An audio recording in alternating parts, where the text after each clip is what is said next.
आज हम सिंथेसिस करेंगे कि कार्बोक्सिलिक को बनाया कैसे जा सकता है। अब देखो, अब मान लीजिए आपके पास कोई अल्कोहल है। क्या है? आपके पास अल्कोहल है। आप जानते हैं कि अगर उसका ऑक्सीडेशन कर दिया जाए, क्या कर दिया जाए? ऑक्सीडेशन। आप KMnO4 in the presence of H2SO4 oxidation कर रहे हैं तो यहाँ पे क्या बन जाता है? कार्बोक्सिलिक बन जाता है। क्या कर रहे? H2SO4 करना, H2SO4। तो यहाँ क्या बन जाएगा बच्चों? यहाँ बन जाएगा कार्बोक्सिलिक। ठीक है।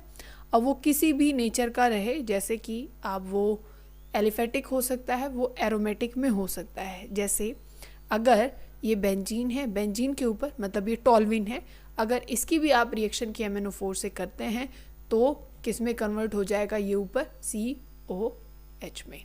अगर यहाँ पे CH2CH3 रहा और तब आप इसकी KMnO4 की प्रेजेंस में ऑक्सीडेशन करेंगे तो भी प्रोडक्ट आपके पास सेम ही आएगा। ये बेंजीन ही बना ना, कभी सोचो वो सिर्फ 3 कार्बन है तो भी आपको प्रोडक्ट यही मिलेगा। ठीक है। और अगर आपको क्या मिले कि बेंजीन के ऊपर कुछ ऐसा आपको दिखाई पड़ता है कि यहाँ CH3 है, यहाँ CH3 है और ये एक H है, तो भी आपको प्रोडक्ट बेंजोइक एसिड ही मिलेगा अगर आप इसकी ऑक्सीडेशन भी करते हैं तो।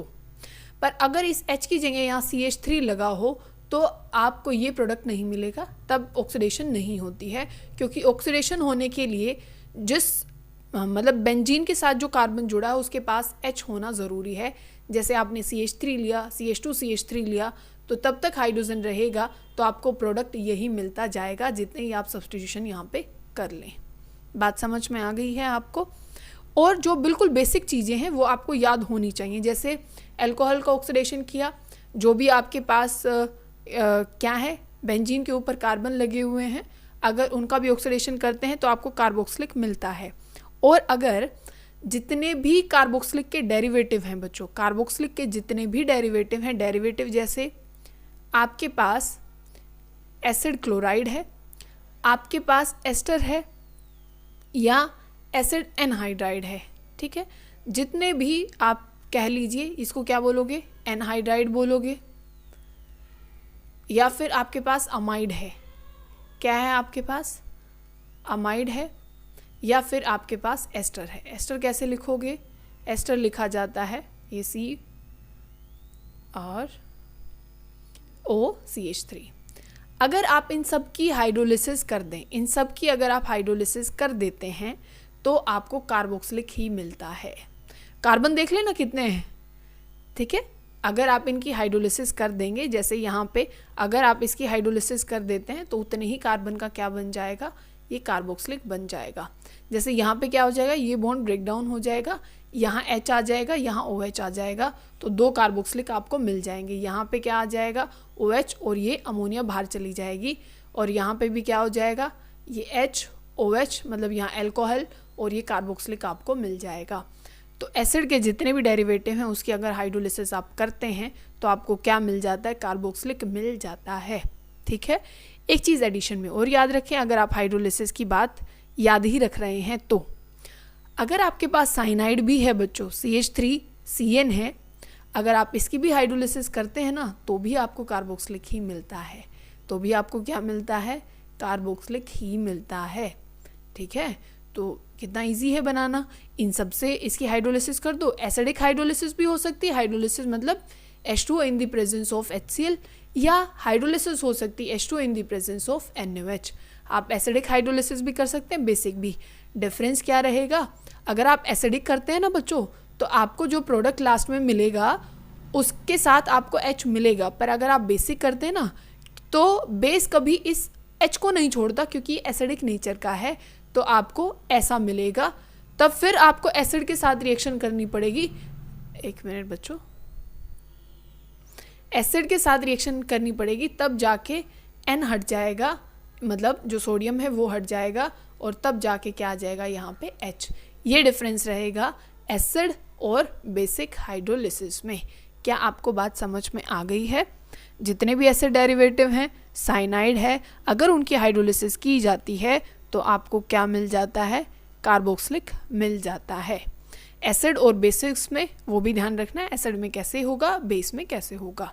अब देखो आपके पास ग्रिग्नार्ड है, मान लीजिए CH3MgBr, क्या है CH3MgBr, और इसकी रिएक्शन आप कर रहे हैं CO2 से। वैसे तो आपको डायरेक्ट याद हो जाना चाहिए, हमने ग्रिग्नार्ड वाला चैप्टर भी पढ़ लिया है, तो वहाँ कार्बोक्सिलिक ही बनता है।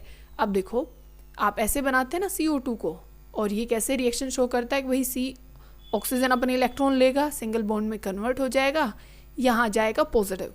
अब ये बॉन्ड कैसे ब्रेक डाउन होता है कि ये पॉजिटिव होता है और CH3 नेगेटिव, और ये नेगेटिव यहाँ पे अटैक कर देगा इस कार्बन पे।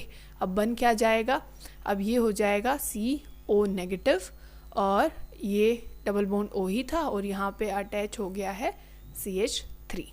अब देखो Mg पॉजिटिव है तो Mg को यहाँ पे चिपका दो, और अब आपको इसकी हाइड्रोलिसिस करनी है। हाइड्रोलिसिस कैसे, इसको दे दो H और Mg को मिल जाएगा OH, तो प्रोडक्ट आपके पास क्या आ गया, कार्बोक्सिलिक। आपको जो भी जिस तरीके का कार्बोक्सिलिक बनाना है उस तरीके का मिल जाएगा। आप R ग्रुप यहाँ पे बदल लेना, मैंने सिर्फ CH3 लिया है, आप यहाँ पे फिनाइल भी ले सकते हैं, मतलब C6H5 भी ले सकते हैं, इथाइल मिथाइल जैसा भी आपको लेना है वैसा आप ले सकते हैं। मतलब कि अगर ग्रिग्नार्ड की CO2 के साथ रिएक्शन की जाती है तो आपको कार्बोक्सिलिक मिल जाता है। मेरे हिसाब से तो आपको याद हो गया होगा सब कुछ यहीं पे ही, ठीक है। अब आपको क्या ध्यान रखना है इसी में ही कि मान लीजिए आपके पास हैलाइड्स हैं, क्या हैं, ट्राई हैलाइड हैं। आप ये CH3 है और ये C है, और यहाँ पे Cl लगा हुआ है बच्चों, ये Cl है, ये Cl है। आपको इसकी रिएक्शन करनी है पानी के साथ, या फिर आप बोल सकते हैं आपको इसकी हाइड्रोलिसिस करनी है। देखो कैसे करोगे, 3 ही पानी के मॉलिक्यूल ले लीजिए आप, ठीक है, तो आपको दिख गया होगा कि क्या बनेगा। सब ये HCl बाहर निकाल देना, HCl बाहर, यहाँ से भी HCl बाहर, और ये HCl बाहर। अब आपको ये देखना है कि यहाँ बना क्या है, ठीक है। ये CH3 है कार्बन, यहाँ भी OH आ गया, यहाँ भी OH आ गया, यहाँ भी OH आ गया। तो अब देखो सबसे पहले पानी निकाल दो, ठीक है, क्या निकल गया, पानी, और जो आपको प्रोडक्ट यहाँ मिलने वाला है वो क्या मिलेगा, कार्बोक्सिलिक ही मिलेगा, ठीक है। समझ गए ना, बहुत बढ़िया। और यही चीज़ आप किस में कर सकते हैं, जो एरोमेटिक वाला है, मतलब अपने पास जो बेंजीन रहेगा उसमें भी सेम काम आप कर सकते हैं। क्या कोई प्रॉब्लम होगी, बिल्कुल नहीं होनी चाहिए, ठीक है। इजी है ना, कोई दिक्कत तो नहीं है। अब बिल्कुल एक नॉर्मल सा प्रोसेस है, वो भी आप याद रखेंगे। आपने गटरमैन कोच रिएक्शन पढ़ी है, यहाँ पे हम कोच रिएक्शन पढ़ेंगे। कौन सी, कोच रिएक्शन। इसमें क्या होता है, आपके पास इथीन होगी, क्या होगी, इथीन होगी, और उसकी आपको रिएक्शन करानी है CO के साथ in the presence of H2O, और मतलब पानी भी होगा, H3PO4 भी होगा, H3PO4। तो यहाँ जो प्रोडक्ट आपको मिल जाता है वहाँ ये जो CO है ना, ये यहाँ अटैच होगा, जिससे आपको कार्बोक्सिलिक मिलेगा, CH3 CH2 और COOH, ठीक है। ऐसे आपको प्रोडक्ट मिल जाता है, और इसको क्या बोलते हैं, कोच रिएक्शन इसको बोला जाता है। कौन सी रिएक्शन, कोच रिएक्शन, ठीक है बच्चों।